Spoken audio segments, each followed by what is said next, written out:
Supreme court जो committee बनाना चाहती थी, राज्य सरकार ने सहमति दी। सुप्रीम कोर्ट जिस जज के नेतृत्व में तपास करना चाहती थी, राज्य सरकार ने सहमति दी। राज्य सरकार ट्रांसपेरेंसी से काम कर रही है, तभी तो सुप्रीम कोर्ट की इच्छा के अनुसार सारे निर्णय करती है। आप डबल इंजन सरकार के बारे में काफ़ी बारी कह चुके हैं अपने स्पीचेस में।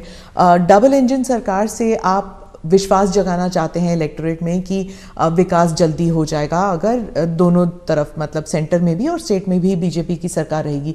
लेकिन कुछ लोग समझते हैं कि इससे एक धमकी की तरफ देखते हैं कि अगर डबल इंजन सरकार नहीं है तो विकास में गतिरोध आ सकता है, वह विकास मतलब गाड़ी आगे नहीं चलेगी अगर ये डबल इंजन सरकार नहीं होगी तो। देखिए, परिवार में भी माँ बाप हमेशा सभी भाइयों बहनों को कहते हैं कि देखो भाई, हम सब मिलकर के इस दिशा में जाएं तो सब अच्छा होगा, और सब उसी दिशा में प्रयास करते हैं। कोई एक दूसरे के विपरीत नहीं करता है। इतना बड़ा देश है, अगर हम एक दूसरे से विपरीत करेंगे तो हमारे संसाधनों नष्ट हो जाएंगे, हमारे देश की भलाई करने की गति रुक जाएगी। और इसलिए देश के लिए बहुत आवश्यक है कि लोगों के कल्याण के काम हम मिल बैठ के करें और ज़्यादा तेजी से करें। और उसमें भी अगर हम राजनीति करने जाएंगे, मेरा राज्य है, मैं मेरी मर्जी से करूंगा, ऐसा करेंगे तो कितना नुकसान होता है। मैं एक योजना बताता हूं।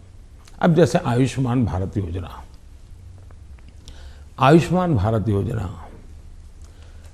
गरीब जो बीमारी में है उसको 5 लाख रुपए तक बीमारी में स्वस्थ होने के लिए सहायता करता है। भारत सरकार करती है, पैसे भारत सरकार दे रही है। राज्यों को तो लेना है, देना कुछ नहीं है। कुछ राज्यों में अपनी अपनी योजनाएं हैं, हमें कोई इससे इतराज भी नहीं है। हम नहीं कहते कि योजना बंद करो, लेकिन इससे फायदा ये होता है कि मान लीजिए उत्तर प्रदेश का कोई नागरिक है और केरल गया हुआ है और वहां उसको कुछ हो गया, तो ये योजना ऐसी है कि केरल में भी उसको ट्रीटमेंट मिलेगी। उसको उत्तर प्रदेश में ही बीमार होगा तो लाभ होगा, ऐसा नहीं, केरल में मिला। इसका मतलब कि आयुष्मान भारत योजना से जोड़ना, मतलब दोनों इंजन जुड़ जाएंगे तो गरीबों को लाभ होगा कि नहीं होगा। लेकिन कुछ राज्य ऐसे हैं जिनको लगता है नहीं, हम आयुष्मान भारत से नहीं जोड़ेंगे।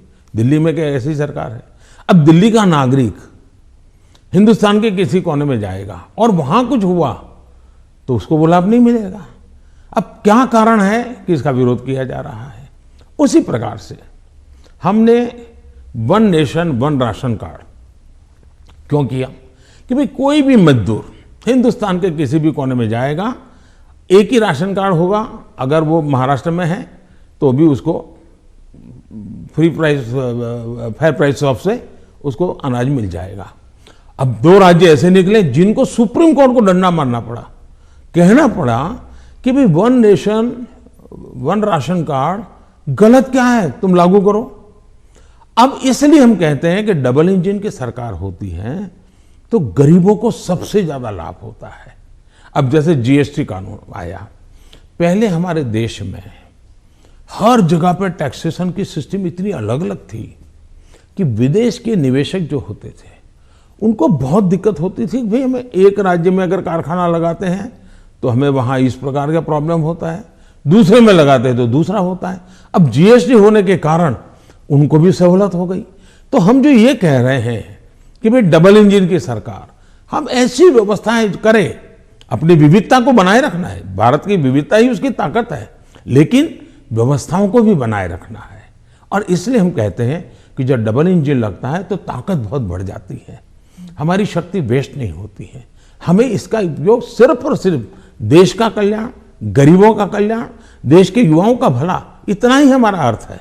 आप विविधता की रिस्पेक्ट के बारे में बात करते हैं, लेकिन राहुल गांधी और सिर्फ राहुल गांधी नहीं, स्टालिन, केसीआर, महबूबा, ममता सब कहते हैं कि आपकी पार्टी जो है उस विविधता को रिस्पेक्ट नहीं करती। इसलिए चाहे बंगाल हो या आंध्रा, तमिलनाडु, केरला और कश्मीर, इन सभी राज्यों में बीजेपी कहीं घुस भी नहीं सकती है, सरकार बना नहीं सकती है, क्योंकि एक सेंट्रिस्ट, एक स्ट्रांग व्यू पॉइंट वाली पार्टी है जो रीजनल एस्पिरेशंस को नहीं समझती।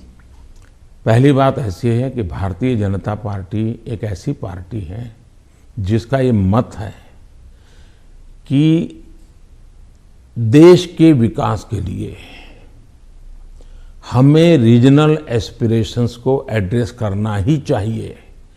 और देश में मैं पहला मुख्यमंत्री हूं जो इतने लंबे समय तक राज्य का मुख्यमंत्री रह करके आया हूं, और इसलिए राज्य के एस्पिरेशंस क्या होते हैं, राज्य की आवश्यकताएं क्या होती हैं, इसका मुझे भली भांति समझ है। और इसी के कारण हम हिंदुस्तान के सभी राज्यों की भला, अब देखिए मैं दुनिया के मेहमान आते हैं तो पहले उनको दिल्ली में ही आना और जाना हो जाता था, मैं ऐसा नहीं करता हूं। आप ट्रंप को ले गए गुजरात? मैं उनको अलग अलग जगह पर, मैं चाइना के राष्ट्रपति को ले गया तमिलनाडु, मैं फ्रांस के राष्ट्रपति को ले गया उत्तर प्रदेश, मैं जर्मन चांसलर को ले गया कर्नाटका, और तब तो कांग्रेस की सरकार थी। किसकी सरकार? इस देश की शक्ति को उभारना, इस देश के हर राज्य को प्रोत्साहन मिलना, यही हमारा काम होता है। अब यूएन में जाकर मैं तमिल भाषा में कोट करता हूं तो दुनिया को गर्व होता है कि भारत के पास दुनिया की सबसे पुरानी भाषा है, पहले कोई बोलता ही नहीं था। और इसलिए तो मैं हर एक को साथ लेकर के चलने का प्रयास करता हूं, और मैं मानता हूं वही रास्ता है। हम विविधता में एकता के दर्शन करते हैं, लेकिन आज दुर्भाग्य से कुछ नेता अपने निजी स्वार्थ के लिए विविधता को एक दूसरे के साथ विरोध के लिए सीड्स के रूप में उपयोग कर रहे हैं। ये बहुत बड़ा दुर्भाग्य है। हमें विविधता में से एकता को पनपाना है। तो आप कह रहे हैं इससे अलगाववाद बढ़ेगा? पिछले 50 साल का अनुभव यही है, उन्होंने यही किया है, हर चीज पे देश को बांटो, राज करो, और उसी में से अलगाव पैदा होता है। लेकिन भारत का चरित्र ये नहीं है, भारत के नागरिकों का चरित्र ये नहीं है। आप इसको एक do you see it as a threat कि अगर इसे अभी नहीं रोका जाएगा तो सेपरेटिस्ट एलिमेंट्स आ जाते हैं कि जैसे अगर कश्मीर का अलग बात है, नॉर्थ ईस्ट की बात अलग है, लेकिन अगर आप द्रविड़ मूवमेंट को देख लेंगे या कहीं और राज्य में देख लेंगे, अगर रीजनल एस्पिरेशंस को बढ़ाया जाता है तो क्या एक यूनिटी फैक्टर में कोई देखिए हमने दरार पड़ सकता है? मैं बताता हूं काम करने का तरीका कैसे होता है। हमारा ये मत है सामाजिक न्याय। भारत जैसे देश में इतनी विविधता भरा समाज व्यवस्था, और अगर सामाजिक न्याय के सिद्धांत में हम थोड़ा सा भी ऊंचे नीचे करेंगे तो हमारे देश को बहुत नुकसान होगा।